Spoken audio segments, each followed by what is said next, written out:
Bienvenue dans notre journal périodique vidéo pour vivre en images l'actualité qui a rythmé le mois de septembre dans notre bonne vieille cité de Visé. Un mois marqué par un été indien qui a notamment profité à la fête du Pont, dont nous vous relatons par ailleurs la festive journée du dimanche. Deux autres fêtes de quartier se sont tenues en septembre. Tout d'abord à la Prielle, qui traditionnellement a entamé son week-end par la soirée au Oberbayern le vendredi soir. Le dimanche ensoleillé qui a suivi a parfaitement profité à la Brocante, qui cette année a sensiblement grandi, en ajoutant au rempart des arquebusiers une partie de la rue de la Prielle. Un joli succès agrémenté de la présence des Papa Band, qui en ont profité pour rendre une petite visite chez les arquebusiers. Le lundi enfin, le transparent a été véhiculé dans différentes rues pour au final, et selon la tradition, être volé par un comité adversaire, à savoir cette année celui de Bernaud, ce juste avant le retour au chapiteau, planté sur le parking de la collégiale. Du côté de Souvray, ce sont deux autres traditions bien établies qui étaient au programme, à commencer le samedi en soirée par le tir des campes, pour ainsi dire un des derniers de la région. L'autre haut fait de cette fête se situe le lundi, avec la promenade de Mathiloé, toujours en compagnie d'une harmonie pour assurer l'ambiance. Une célébration qui se termine en début de soirée par la crémation du cercueil.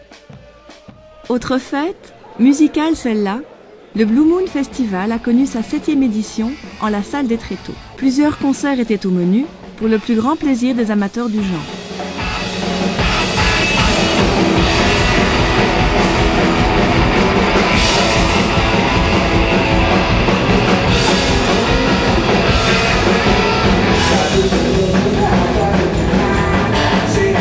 Toujours sous le soleil, la Société ornithologique de la vallée Mosane organisait dans la salle de l'école Saint-Joseph sa bourse aux oiseaux mensuelle.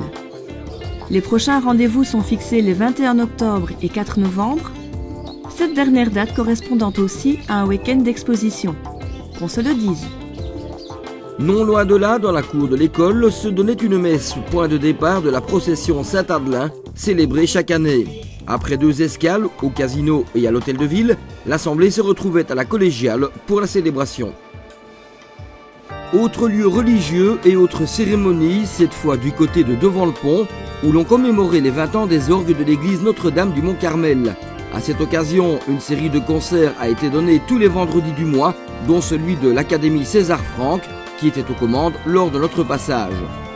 Ce même vendredi 21 septembre, juste en face de l'église de devant le pont, c'est le club de belote de Visé qui organisait un tournoi de ce célèbre jeu de cartes, comme elle le fait chaque année à pareille époque, de même qu'elle le fait en avril.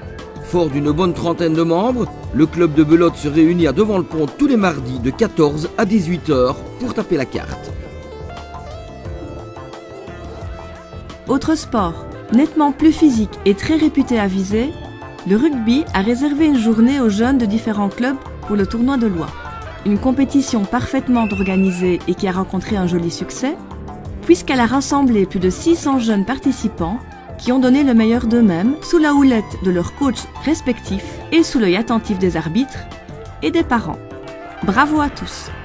Et puis ne l'oublions pas, Visé est aussi une ville commerçante et cette année encore, en partenariat avec l'UCM, nos commerçants ont participé à la journée du client. Une occasion de profiter des bonnes affaires concoctées pour l'occasion par les responsables des différents établissements concernés, voire de découvrir les boutiques de la capitale de la Basse-Meuse qui, comme on peut s'en rendre compte au travers de ce journal périodique, demeure très active. La suite de la vie de notre ville en vidéo, dans un mois, toujours sur www.visé.tv. À très bientôt!